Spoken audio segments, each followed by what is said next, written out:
In today's comparison video, I've got two of Hoka's most popular running shoes, the Clifton 11 and the Bondi 9. So with a difference of $25 and 2 ounces in weight, which one deserves your money? Well, that's what I'm here to help find out. My promise for this video is by the end of it, you're going to know exactly which one of these popular running shoes is going to be best for you, whether you do a lot of running or you're actually looking to buy one of these for walking. Both are max cushion daily trainers.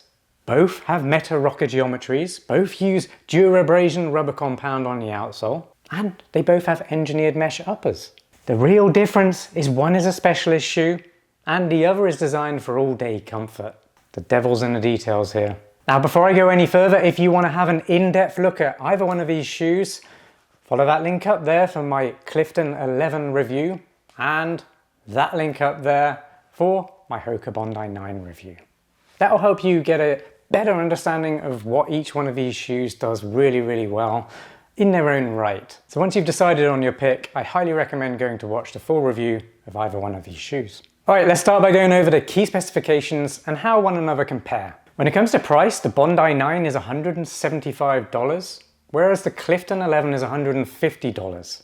So Clifton there obviously wins by $25, but the best one for you is not quite as simple as just looking at the price. When it comes to weight, the Bondi 9 weighs 10.9 ounces and the Clifton 11 is 9.1 ounces, and that's for my size US 9. Again, Clifton wins by 1.8 ounces. But wait, don't buy the Clifton yet, you haven't got the full picture. The Bondi has a 5mm drop and the Clifton has 8mm. No winner there, it's about your gait and what you really need from your shoe. When it comes to the stack, the Bondi has 43mm at the heel and 38mm at the forefoot, whereas the Clifton has 42mm at the heel and 34mm under the forefoot. So Bondi carries a little bit more foam up front. When it comes to the midsole, the Bondi runs supercritical EVA foam and the Clifton has CMEVA foam with a rear foot active foot frame. Bondi's foam is the livelier of the two. And when you look at the outsoles, both use Durabrasion rubber, but the Bondi covers its high wear zones, while the Clifton leaves more exposed areas of foam in the midfoot. The Bondi wins on durability, hands down. When it comes to sizing and fit, they both run very much true to size. Go with your usual US size and you should be really happy. The Bondi 9 has a generous toe box volume, 3D molded collar wraps the ankle, but some runners will need the racer's loop heel lock method to keep your heel locked down. And the Clifton 11 has a softer engineered mesh, still got a roomy toe box, a double lace lock keeps the tongue in place when you're running, and it has a more refined heel lockdown in general. Oh, and both come with wide options. If you're enjoying this comparison video so far, please give it a like, I really appreciate it when you guys do that, and subscribe to my channel for more running shoe reviews, roundups, and comparison videos just like this one. And don't forget to hit that notification bell, that'll let you know as soon as new videos drop. And you're not going to want to miss what's coming up. And if you've run in either one of these shoes or you're looking to buy it, I want to know your experiences, good or bad, and if you're looking to buy them, I want to know which one you're leaning towards. Let me know in the comments. Alright, let's move on to the performance of both of these shoes. The Bondi lands really soft, but it recovers really quickly, so you never get bogged down with this midsole. The Clifton, on the other hand, is smoother in its transitions and more relaxed. The CMEVA foam is more predictable rather than lively. I'd say the Bondi has a more energetic foam now that the character of the Clifton 11 has changed a bit to be softer. When it comes to pace range, well, the Clifton is definitely better now. It's a faster running shoe than the Bondi, and it's just better for longer distance runs. And if you do want to pick up the pace a little bit, it's not a tempo shoe, neither one of them are. But this one is tailored more for the everyday runner, whereas the Bondi is more for jogging and just getting tons of comfort and protection underfoot and just bagging your base weekly mileage.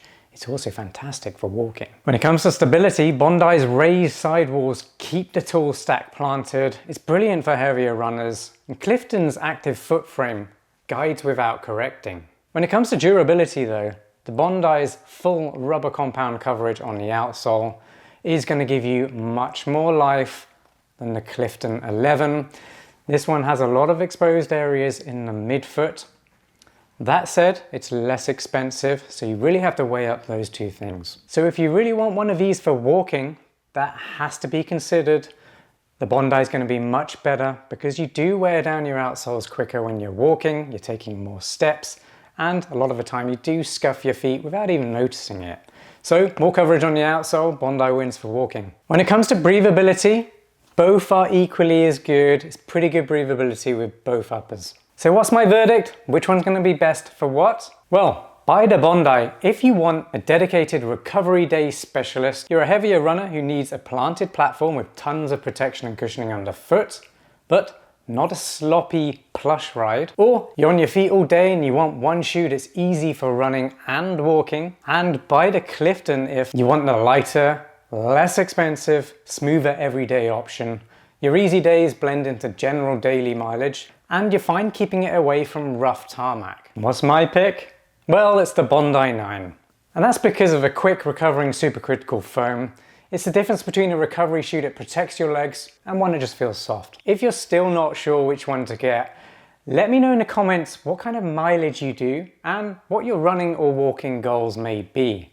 And then I can help point you to the right one that's going to be the best fit for you. I've also designed a clever little tool, which is a shoe finder app. You can find that on alistairrunning.com. I'll put a link up there. That will help you find the best running shoe for you and your needs. And that's for any brand, not just Hoka. Well, thanks for watching. I really hope it helped you decide which one's going to be best for you, the Bondi 9 or the Clifton 11. There's a lot to consider here, and if I did miss something, maybe you've got a burning question that I didn't answer, drop it in the comments. I reply to everyone. Your comment time will never be wasted. One more time, like the video, subscribe to the channel, and I'll see you on the next review, roundup, or comparison video. Peace.